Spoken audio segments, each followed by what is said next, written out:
राधा वल्लभ श्री हरिवंश, राधा वल्लभ श्री हरिवंश।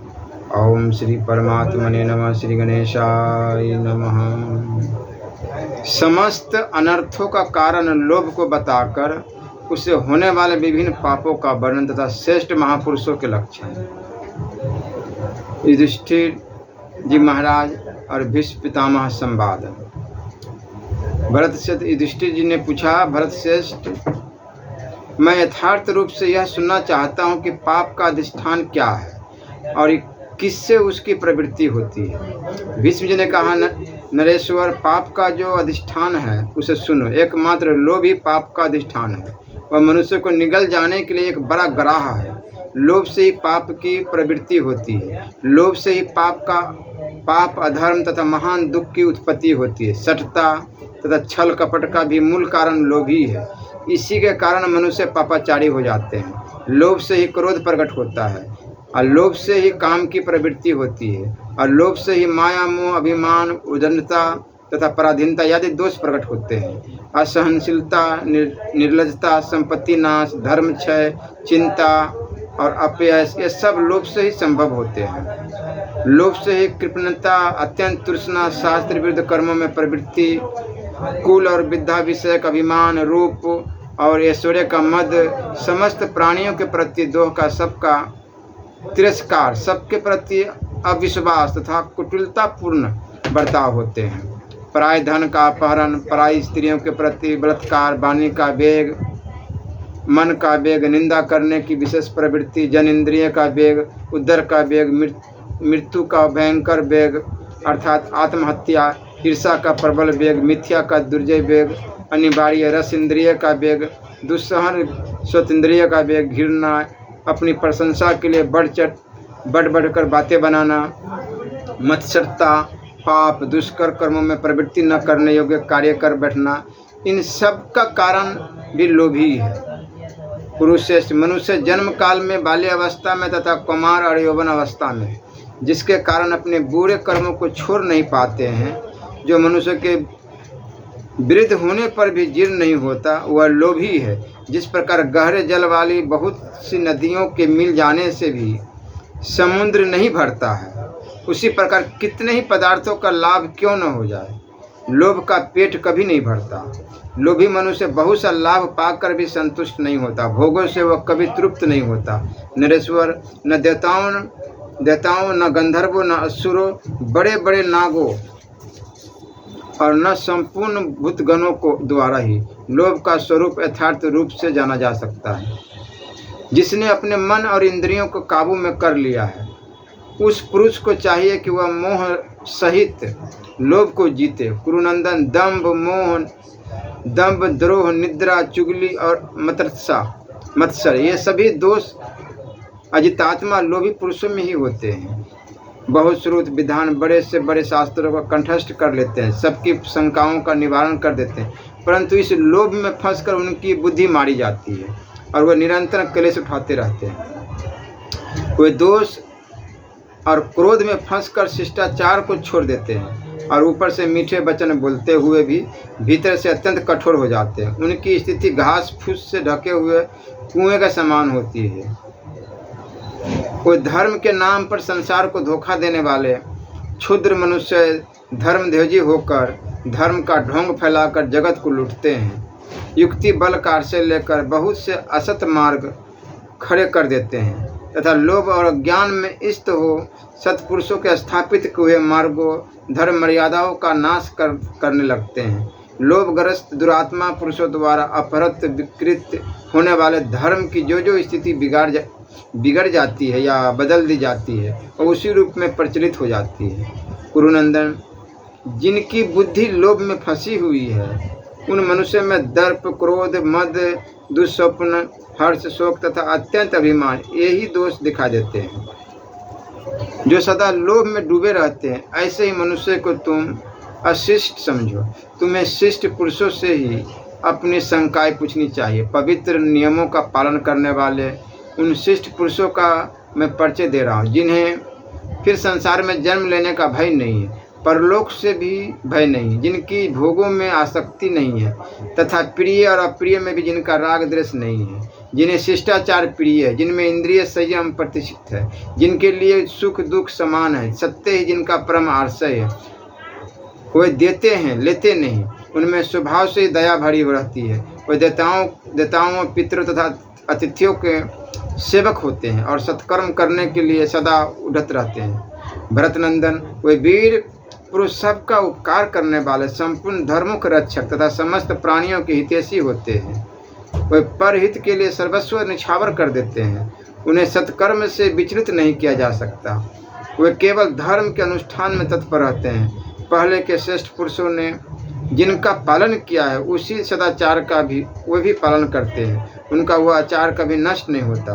वे किसी को भय नहीं दिखाते, चपलता नहीं करते, उनका स्वभाव किसी के लिए भयंकर नहीं होता। वे सदा सन्मार्ग में ही स्थित रहते हैं, उनमें अहिंसा नित्य प्रतिष्ठित होती है। ऐसे श्रेष्ठ पुरुषों का ही सदा सेवन करना चाहिए, जो काम क्रोध से रहित, ममता और अहंकार से शून्य, उत्तम व्रत का पालन करने वाले तथा धर्म मर्यादा को स्थिर रखने वाले हैं। उन्हीं महापुरुषों का संग करो और उनसे अपना संदेह पूछो।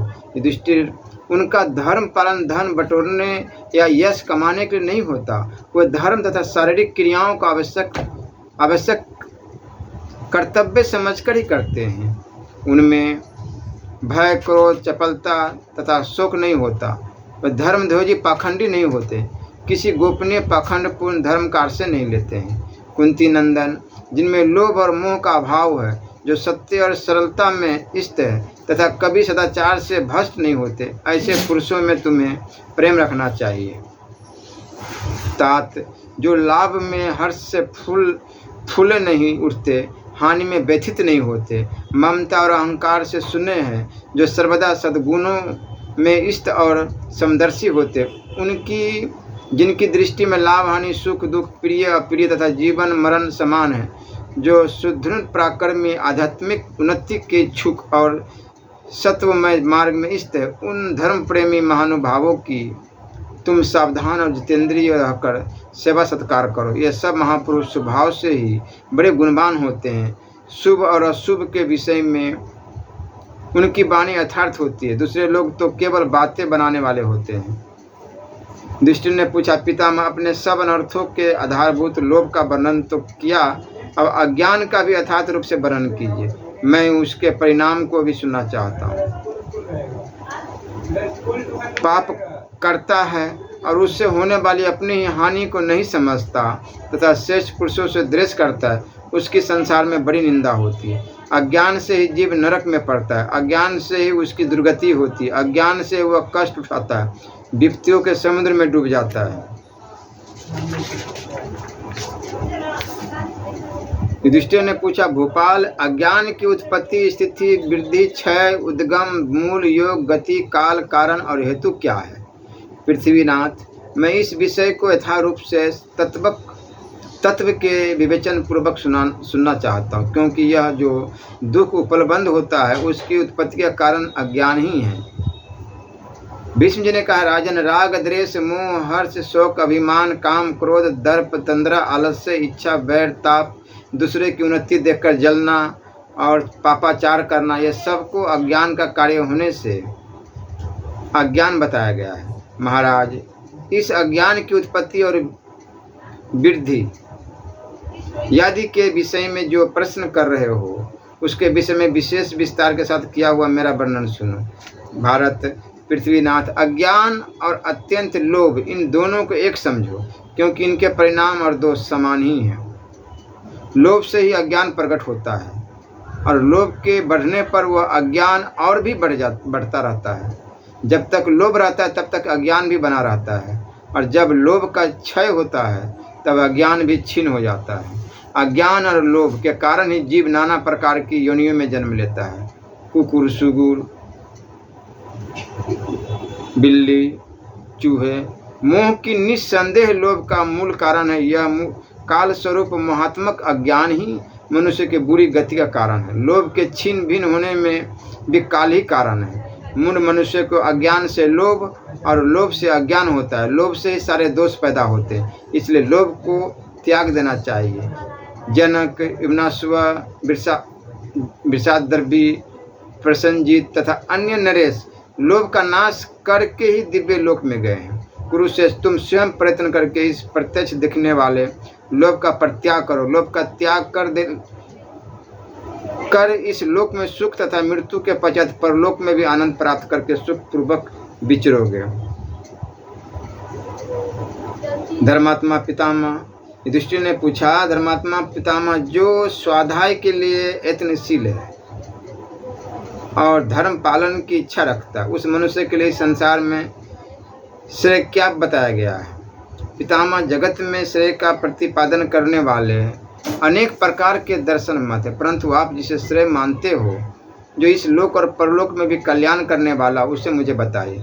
भारत, धर्म का यह मार्ग बहुत बड़ा है, इससे बहुत सी शाखाएं निकली हुई है। इन धर्मों में से कौन सा धर्म सर्वोत्तम अवश्य पालन करने योग्य माना गया है? राजन, बहुत सी शाखाओं से युक्त इस महान धर्म का वास्तव में परम मूल क्या है? तात, सब बातें मुझे पूर्ण रूप से बताइए। भीष्म जी ने कहा, युधिष्ठिर, मैं बड़े हर्ष के साथ तुम्हें वह उपाय बताता हूँ जिससे तुम कल्याण प्राप्त कर लोगे। जैसे अमृत को पीकर पूर्ण तृप्ति हो जाती है, उसी प्रकार तुम ज्ञानी होकर इस ज्ञान सुधा से पूर्ण तृप्त हो जाओगे। महर्षियों ने अपने अपने ज्ञान के अनुसार धर्म की एक नहीं अनेक विधियां बताई है, परंतु उन सब का आधार दम, मन और इंद्रियों का संयम ही है। मन को काबू में रखना, मन को बस में करना,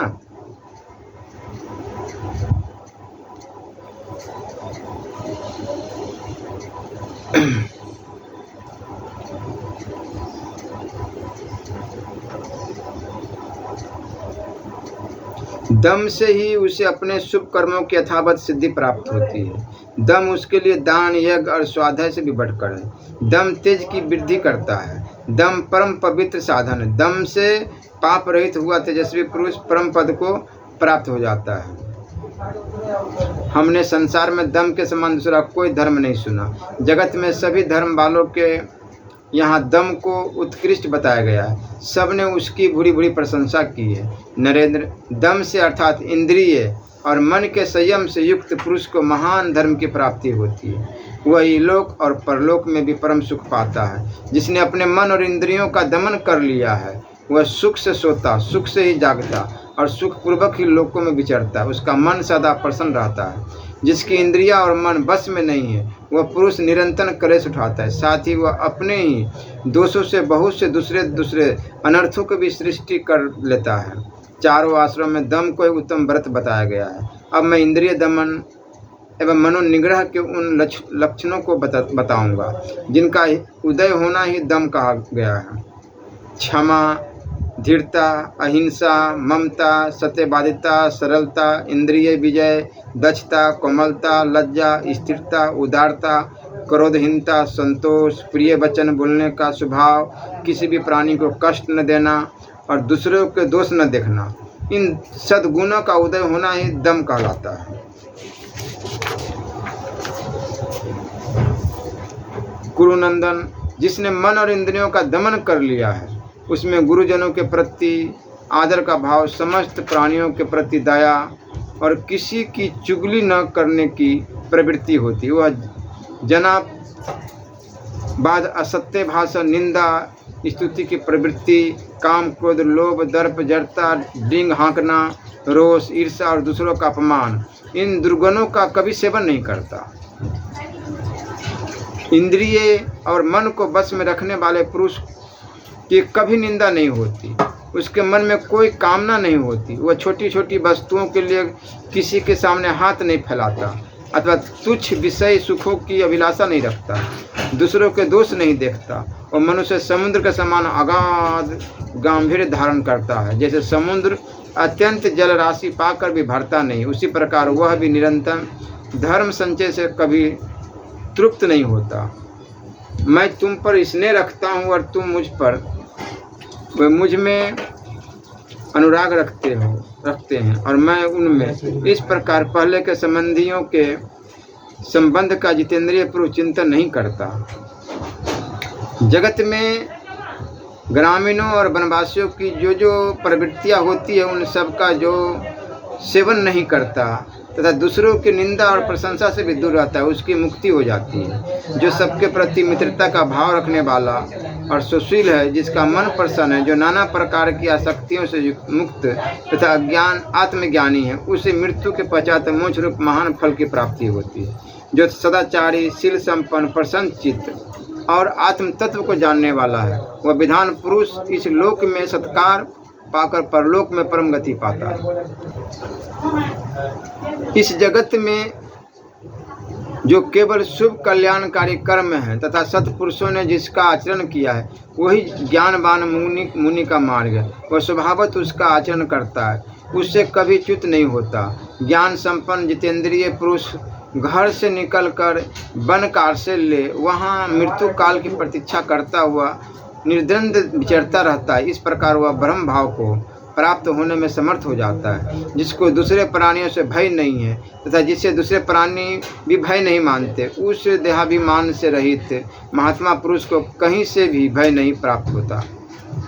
वह उपभोग द्वारा प्रारब्ध कर्मों को छीन करता है और कर्तृत्वाभिमान तथा फलाशक्ति से शून्य होने के कारण नूतन कर्मों का संचय नहीं करता है। तभी सभी प्राणियों में समान भाव रखकर सबको मित्र की भांति अभय दान देता हुआ विचरता है। जैसे आकाश में पक्षियों का और जल में जलचर जंतुओं का पद चिन्ह नहीं दिखाई देता, उसी प्रकार ज्ञानी की गति भी जानने में नहीं आती।